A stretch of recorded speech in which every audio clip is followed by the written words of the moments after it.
Welcome to African Voices. I'm Maritoko, and this week we're featuring a living legend in Africa's art industry. I'm talking about painter, sculptor, and professor Bruce Onobrakpeya. With help from a young curator and another legend from Nigeria, his more than 60 years of artwork is getting exposed to new audiences.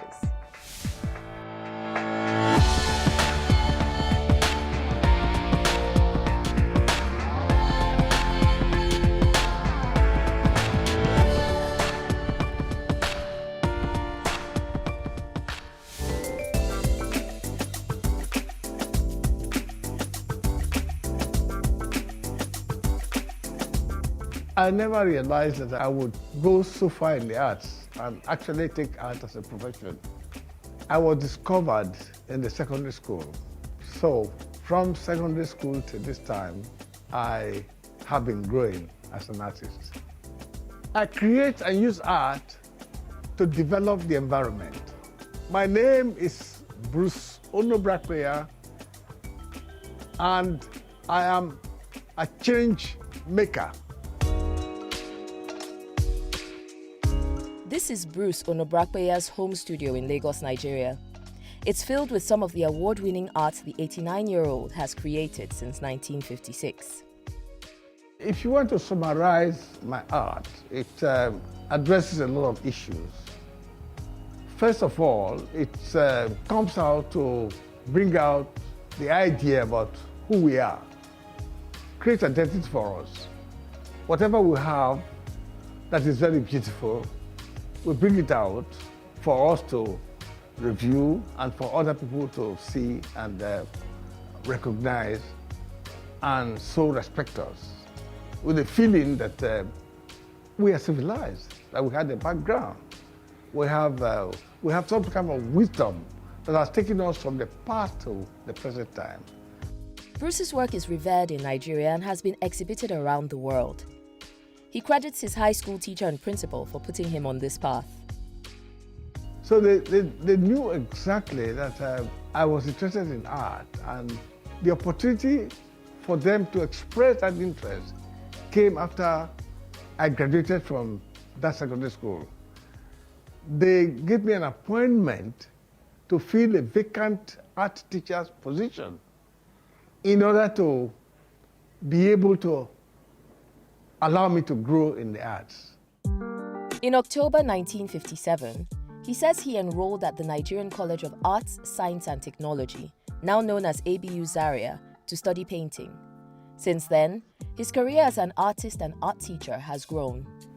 As a teacher, I am nursing a lot of people, whether they are young or they are older or they are professors, to use the art to grow, to create environment for development. Bruce's work in the arts has brought him many friends, one of the most prominent being award-winning Nigerian playwright and poet, Wole Soyinka. That's Nigeria's symbol at the moment. Oh, goodness. The two have a bond that they say first formed in the 60s. Bruce was there when I translated Ogbojo de Nubu Erumale by Dio Fagunwa, and illustrators were being thought of. Bruce was definitely one of the first that came to my mind. There was a kind of symbiotic relationship between us right away, and it's really marvelous, and it is marvelous to see Bruce being so creative. The duo collaborated on multiple projects ever since. And the collaboration continues, this time for a very special exhibit conceived by this woman. My name is Kenny Ekundayo, and I'm a curator of modern and contemporary African art. Kenny has curated a retrospective exhibition celebrating Bruce's more than 65 years as an artist. She says she has been planning this display of Bruce's major works since she met him at an art exhibit in 2019.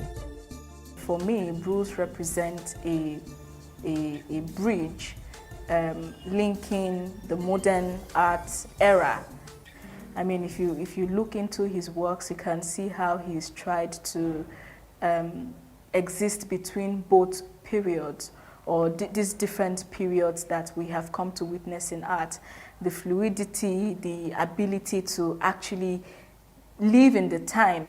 I think that's what makes him a great artist. And in coming to study and reflect how far he's come, it's important that we understand that people who undertake this kind of journeys, people who have built the kind of legacy that Bruce Onobrakpeya has built, are the ones who have the rights or ownership to the word great.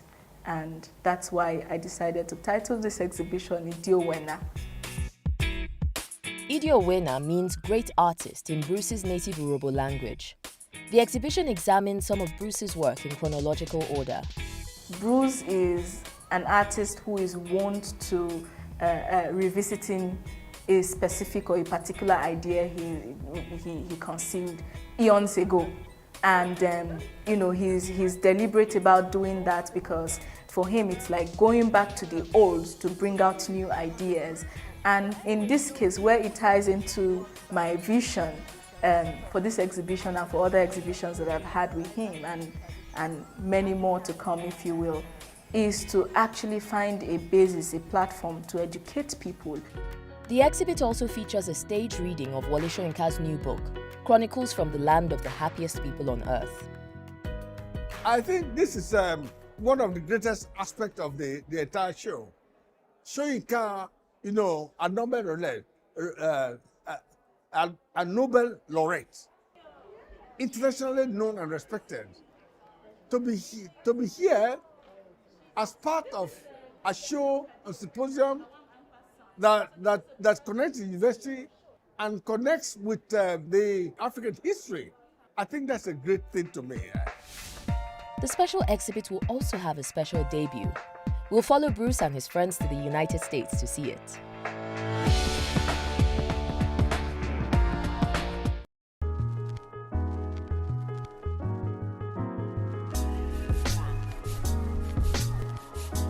Veteran Nigerian artist Bruce Onobrakpeya has arrived at San Diego State University. He's there to unveil a collection of his award-winning work, curated by Kenny Ekundayo. I want to do a retrospective of this really great man, and then I want to say thank you to the entire, staff of this school who were able to put it around a major event happening in the university, which is the 50th anniversary of the Africana department. This is the first time that many of Bruce's artworks have been on display at the same time for an international audience to see. The dream of having something really striking came out and fulfilled. So this is a fulfillment. The works, which range from his paintings, sculptures and installations, were on display at the university for about a month. This has been a product of 3 years of toiling, of crying, of a lot of work, a lot of stress, and I'm so glad to see it materialize as this. There's no better way to handle a retrospective, especially for an artist of this caliber. And if anything, I feel very honored to be the person who brought this to reality. The debut also featured a Q&A session with Bruce and his longtime friend and colleague, Wole Soyinka, whose work is also featured in the exhibition. I used to say briefly that art is life. Everything that is related to life can be equated in the arts. Art to us means life around us and how we take it. But you were rebels. What were you rebelling against at the time? You were rebelling against the sort of the colonial teaching of art. Bruce is my elder brother, and we've been together numerous years. So we're celebrating not only his art, but himself.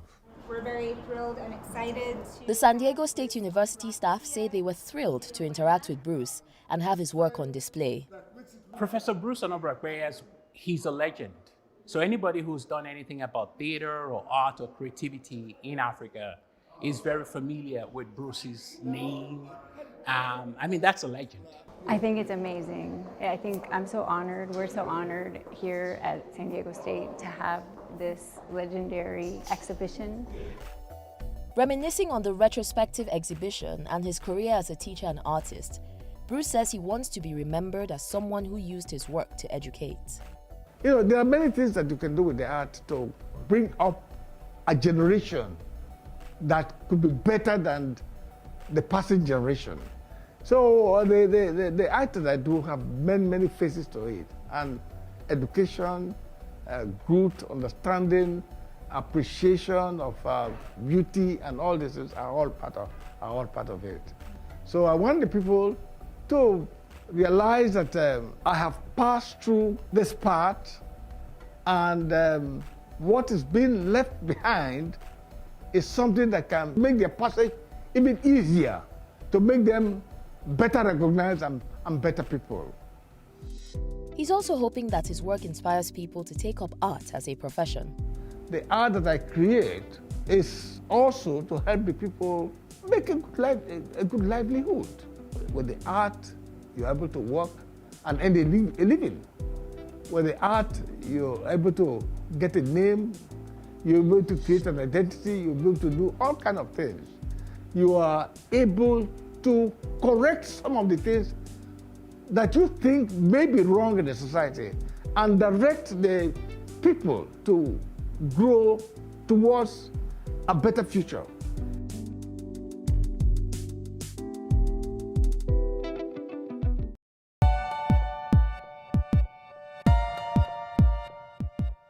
I'm going to introduce you to a textile artist in Mozambique with a unique style and an inspiring story. Her artwork has taken her to unexpected places and strengthened her connection to her community.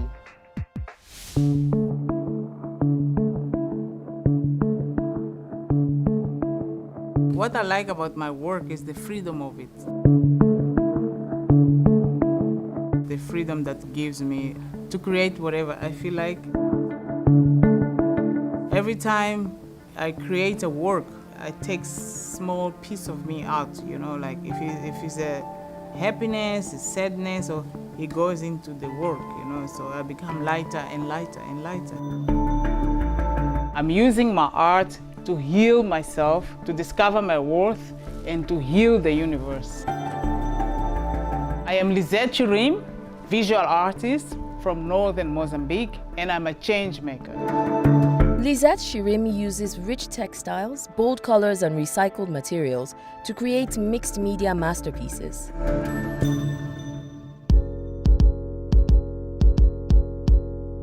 I began to collect all the items on the floor that I thought they would be useful. I picked up all the buttons, all the small metals. Today, she's going to the market to source new materials. The market is called Giua. I began to work with the Capulana because Capulana it brings lots of colors and there's a cultural value. Nice material. Lisette is known for her large fabric collages. She says her troubled past often influences her creations. My work is the fruits of my childhood, you know, crying, beating, and missing my mom, and feeling lonely. It's reflected now in my work. It's like my work is the healing part of that, the pain I carried. This piece is, I call it the Book of Demand. When I went to meet my father embraced me, but suddenly he began to reject me because my stepmother, she rejected me. I said, okay, the human side of my family reject me, but the spiritual side, the spirits, my ancestors, you know, they embrace me, they love me. So this is about my ancestral lineage. So our fathers and ancestors, they used to knit. So this is a continuation of, you know, the knitting, but now using the fabric. And to express my feelings about being rejected from the human side, but being loved and embraced and chosen by my ancestors. And this is my sketchbook. Art came naturally to Lisette, but she says she didn't initially consider it as a career. The first time I found out I was an artist was actually when I was working at aluminium company. I used to draw, you know, images and funny things. And my boss at the time, he said to me that he believed that I'm an artist and I should check that out. I looked at myself and then I saw that I was surrounded by artists. I'm like, you know what? My boss is actually right. In 2005, the visual artist moved her family from Mozambique to Cape Town to pursue her creative passions. When I was in Cape Town, I came with so much energy and I wanted to make everything. While there, she started gaining recognition. The Duval company is a beer company.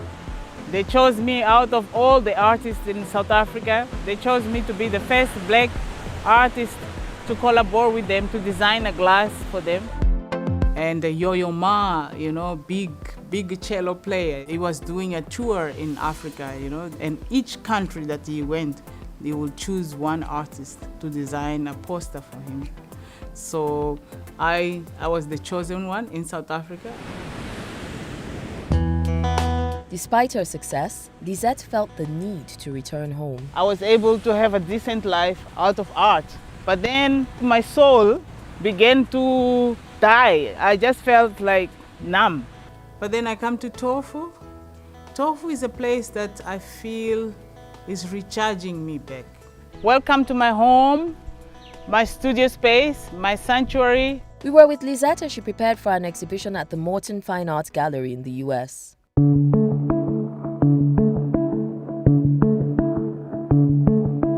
The theme I'm working on is like my soul's freedom, you know. I'm talking about the soul's freedom of being, you know, because when I was working in Cape Town, I felt that I was losing myself. So yeah, it's the spiritual encounter, my soul reviving in my body. I start first with the canvas. I draw into the canvas and then I follow the pattern with these stripes. And then after that goes to Celso. Celso is the one that is going to stitch every little piece into the canvas. And then we put the final piece on the end here so it can hang on the wall.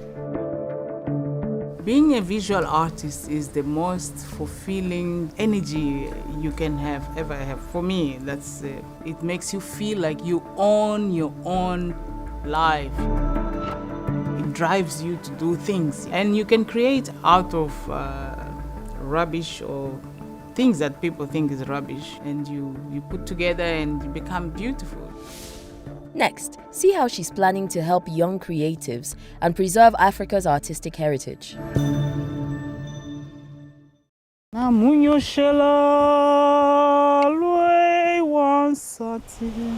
privileged to find myself and find my voice and find my soul, because there's many people out there like me.